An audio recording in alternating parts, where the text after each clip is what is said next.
আজকের কর্মসূচি হলো সারা বাংলা আতশবাজি উন্নয়ন সমিতির পক্ষে পূর্ব মেদিনীপুরের পশ্চিম চিল্কার একটা অ্যাওয়ারনেস ক্যাম্প, জনসচেতনতা শিবির এমএসএমইর মাধ্যমে সেফটি সিকিউরিটির মাধ্যমে আমরা প্রেজেন্ট করেছি। কি বার্তা দেবেন? মানে দুর্ঘটনা ঘটছে সেই জায়গায় কি বার্তা দিচ্ছেন? বার্তা এটাই দেওয়া হচ্ছে, মানবিক মুখ্যমন্ত্রী এই প্রথম উনি আমাদেরকে পূর্ব মেদিনীপুরের 170 জনকে ট্রেনিং দিয়ে ট্রেনিং দিয়ে প্রশিক্ষণ দিয়ে ব্যবসায় নিয়ে এসছে, যাতে এই দুর্ঘটনাগুলো না হয় তার জন্য আমাদেরকে সচেতনতা শিবির জনসমাজকে তুলে ধরতে বলছেন। সবুজ আতশবাজি যাতে তৈরি করা হয়। সবুজ আতশবাজি বলতে কী কী? সবুজ আতশবাজির যেসব মশলা সেগুলো দিয়ে যদি আমরা ব্যবহার করি তাহলে অ্যাক্সিডেন্টগুলো কম হবে। এই উপলক্ষে সেসব কেমিক্যাল দিয়ে আমাদেরকে ট্রেনিং দেওয়া হয়েছে। আমরা তারই উপলক্ষে ক্যাম্পটা করে মানুষকে সাবধান সতর্ক করতেছি। আমরা কি গাছ বোম বা জঙ্গল বোম এগুলি করার জন্য বারণ করছি না, গাছ বোম তৈরি করতে বলা আছে। 125 সেমি পর্যন্ত পারমিশন আছে। 2023 সালে 11ই নভেম্বর এটা পাস হচ্ছে হাইকোর্ট থেকে। তার মাধ্যমেই জানিয়ে দেয়, সুপ্রিম কোর্টে পাস হয় এবং হাইকোর্ট থেকে জানিয়ে দেওয়া হয় যাতে কিউআর কোড থাকবে, যাতে স্ক্যান করা যাবে যে উনি বৈধ বাজিওয়ালা এবং ওনার কথা বিপদ হলে উনি আমাদের গ্রিন বাজি, তাহলে আপনি চকলেট বোম করতে পারবেন। কিন্তু আপনার বাজিটাই যদি গ্রিন বাজি না হয়, সেটা চেনা যাবে কিউআর কোডের মাধ্যমে, স্ক্যানের মাধ্যমে, তাহলে আপনি চকলেট বোম বানাতে পারবেন। যে হারে সাধুয়াপোতা এলাকায় বেশ কিছু বছর আগে বাজি বিস্ফোরণের ঘটনা ঘটেছিল, তারপর কি এলাকা থেকে সেই সমস্ত বিষয়গুলো সচেতনতা করা হয়? আমরা তারই পরে সিদ্ধান্ত নিই 2023 সাল থেকেই। একটা সময় এই বাজি শিল্পটাকে শিল্প বলা হতো না, আজকে সেটাকে বাজি শিল্প বলা হচ্ছে এমএসএমইর মাধ্যমে। যার দায়িত্বে আছে এমএসএমই এবং আজকে উদ্যম রেজিস্ট্রেশন কার্ড করে দেওয়া হচ্ছে। এখান থেকে যারা ট্রেনিং করতে পারছে তারা এই শিল্প যাতে ব্যবসা করতে পারে, তার থেকে গভর্নমেন্ট সেফটি সিকিউরিটি উনি যদি মেনটেন করতে পারেন, উনি যদি জায়গা দিতে পারেন, ওনাকে গভর্নমেন্ট 90% লোন দিবে, উনি 10% দিবেন। আবার যাদের জায়গা নেই তাদের জন্য মানবিক মুখ্যমন্ত্রী উনি জেলায় জেলায় ক্লাস্টার বানানোর নির্দেশ দিয়েছেন। গরিব মানুষগুলো যে 10,000 টাকা দিয়ে পাবে কোথা থেকে একটা বড় বড় ফ্যাক্টরি করতে, তাই বড় বড় ক্লাস্টার করার জন্য ব্যবস্থা নিচ্ছে। পূর্ব মেদিনীপুরে কোথায় কোথায় ক্লাস্টার তৈরির ব্যবস্থা হচ্ছে? পূর্ব মেদিনীপুরে 3-4টে জায়গা দেখা হয়েছে। একটা জায়গা হচ্ছে হলদিয়াতে, আর একটা কোলাঘাটে, পশুন তুমি জানো, আর একটা হচ্ছে এগরাতে। এইরকম 3-4টে যেখানে জায়গা, এগরাতে 54 বিঘা একটা ভালো জায়গা পাওয়া গেছে। এবং এতেও তিয়রপাড়া যেটা হচ্ছে আমার হলদিয়া, ওখানেও বড় একটা জায়গা পেয়ে গেছে, মহিষাতলে গেছে। এরকম ভাবনা চিন্তা চলছে। কোলাঘাটেও একটা বড় জায়গা পাওয়া গেছে, ভাবনা চিন্তা চলছে। খুব তাড়াতাড়ি একটা সবুজ বার্তা আমাদের কাছে আসে। কি মনে করছেন আগামী দিনে কি এই দুর্ঘটনাগুলোকে এড়ানো যাবে?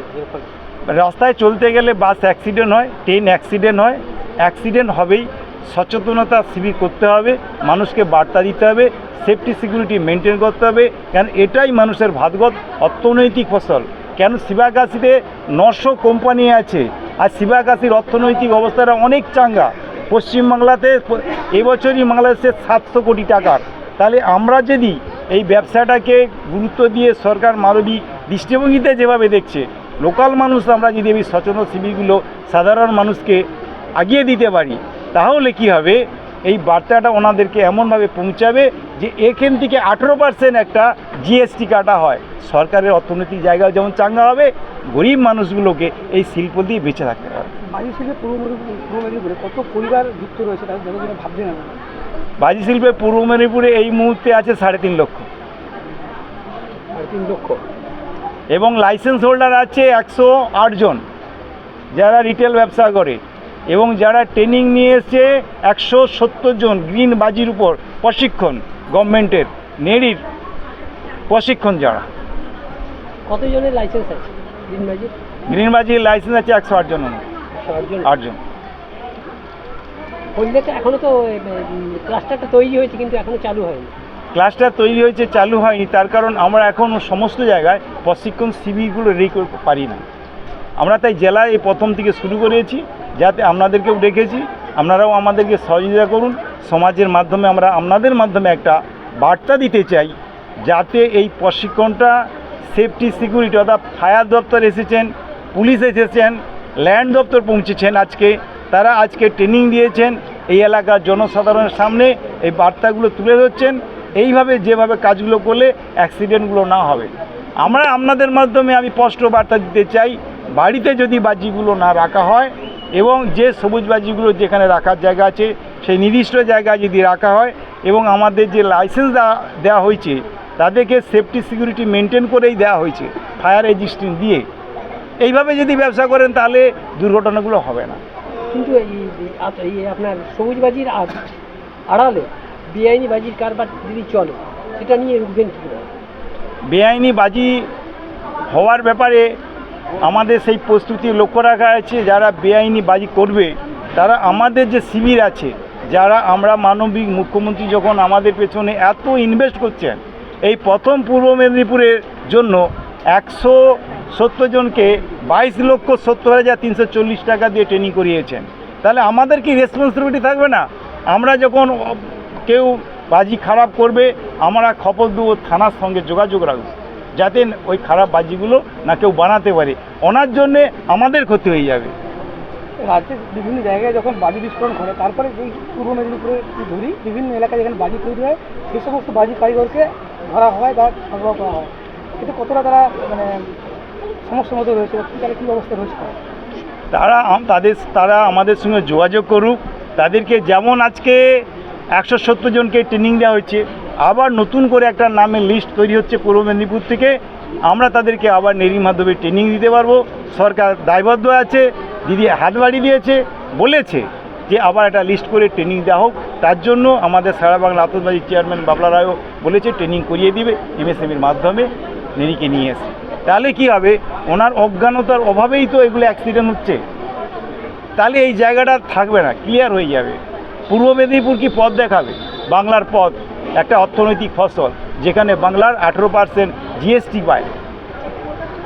বলছি এগুলোর খাদিকুল, এটা পূর্ব মেদিনীপুরে কোলাঘাটের প্রয়াগ, পাঁশকুড়া সাধুয়া কোথায় প্রত্যেকটা জায়গাতে বাজি বিস্ফোরণের মতো ঘটনা ঘটেছিল এবং মৃত্যুও হয়েছিল। কি মনে করছেন, এই সচেতনতা কি প্রত্যেক জায়গাগুলোতেই করা হবে? হ্যাঁ, অবশ্যই। আমরা এই আশাবাদী, আমার অবজারভার আছে জেলার এবং আমার চেয়ারম্যান সাহেব বসে আছে পাঁশকুড়ার। তো আমরা আশাবাদী প্রত্যেকটা জায়গা আমরা এই জনসচেতনতা শিবিরটা করব এবং মানুষ খুব সহযোগিতা করেছে। চিল্কার মানুষ, এই এলাকার মানুষ, ছেলে মেয়ে সবাই এসে তারা শুনছে, জানছে এবং ট্রেনিংও নিয়েছে। এখানে আমরা এই পাঁশকুড়াতেই এই জায়গাতে 35টা লাইসেন্স হোল্ডার আছে, যারা গভর্নমেন্ট থেকে নেড়ে ট্রেনিং নিয়ে এসছে এবং গভর্নমেন্ট লাইসেন্স হোল্ডার। আমার নাম নিশিদা রাউত, সারা বাংলা আতশবাজির উন্নয়ন সমিতি পূর্ব মেদিনীপুর সভাপতি। না, ঠিক আছে।